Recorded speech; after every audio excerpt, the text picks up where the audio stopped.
Talk to me. Right. Well, in 1972, I was recently married, and my wife and I decided to have an OE. So we discovered we could get into Canada. We went there, Vancouver, and it was so exciting. Chinatown and the various ethnic restaurants and so forth. But after a year or so, we thought, well, it's just another town, so we should go somewhere else. So we decided on northern Canada, and it was either the Yukon territory or the other one further east, which was the Northwest Territories. Anyway, we flipped a coin, and we came down with Whitehorse, is where we would go. So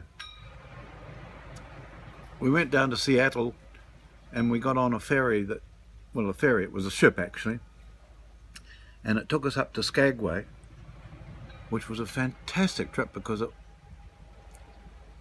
went up what was called the Inland Waterway, and it stopped at Juneau and Wrangell and these places, and eventually we got off at Skagway, and we went out. We had a pup tent and some sleeping bags. We just walked out of town till we found some empty place, put our tent up and slept the night there. And the most wonderful lightning storm came over. So we were sitting in this tent, or lying in this tent, and the lightning and the thunder and the storm hit us. Anyway, next day, everything had calmed down and we walked into town again and got on a little narrow gauge railway that took us over from Skagway through to Whitehorse, over the historic places that the old miners went through, and the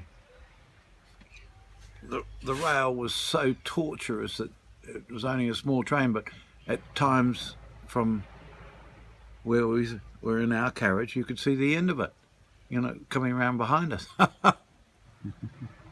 Anyway, we got to Skagway, not the Skagway, Whitehorse. It was summertime, so we found a camping ground, and that's where we lived for a while. And Christine Ann Watson, her name was. She got a job in a bar, and I eventually got a job in the mine, which was 7 miles out of town. And that was a hairy old job, that was, but it paid quite well, and very well actually, and because there was a shortage of copper, because Allende had cut off copper from Chile to the AT&T, and so that's where most of their copper came from. And this was a copper mine I was working in, and suddenly the price of copper went up, and so our wages went up as well. So they should have. It was a terrible job. What was it? What was it? It was copper. The job. Oh, well, it was extracting copper from underground, which is hairy, as you know, because copper ore is pretty unstable. It's liable to fall on you, and and being underground, and also the fact that there wasn't a white Anglo-Saxon Canadian working there. We were all immigrants of some sort. You could say the Quebecois and the guys from the Newfoundland were immigrants of a sort, because they weren't considered real Canadians, and I certainly wasn't. Anyway, It was about, it went round the clock, but there was about 10 of us underground at one time, and everyone was scrabbling because apart from a good wage, we were given a bonus, and the bonus was based on how much copper we got out of the mine, or so they said.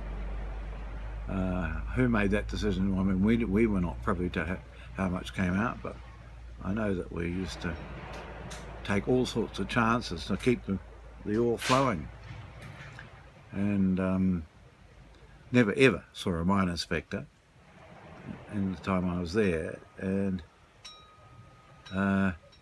if there was a hold up in production, the rest of the mine wanted to know why, because everyone's bonus was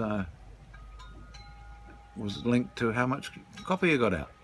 And sometimes things would go wrong. You get a blockage somewhere, and the rest of the guys would come down and see what the problem was, and give you all sorts of advice.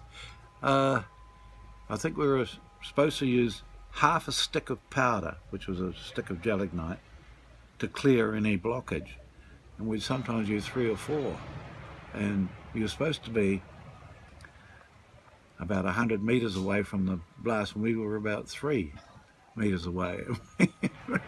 We just put our hands over our ears and blow it up and wait to see what happened.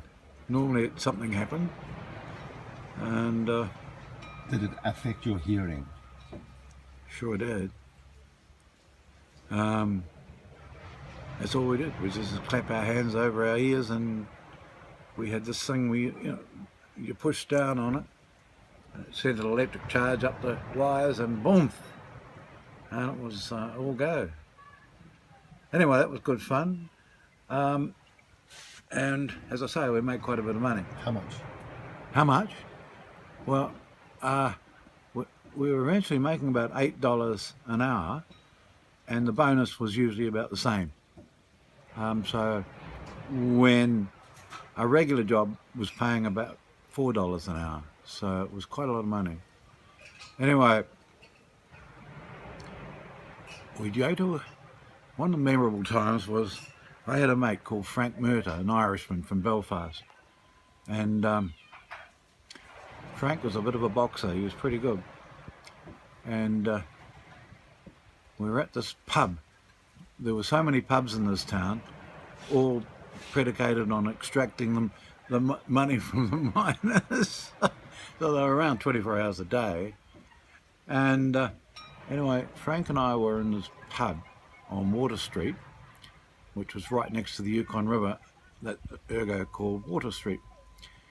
And an Indian guy came up to me and asked me for some money or to buy him a beer or something.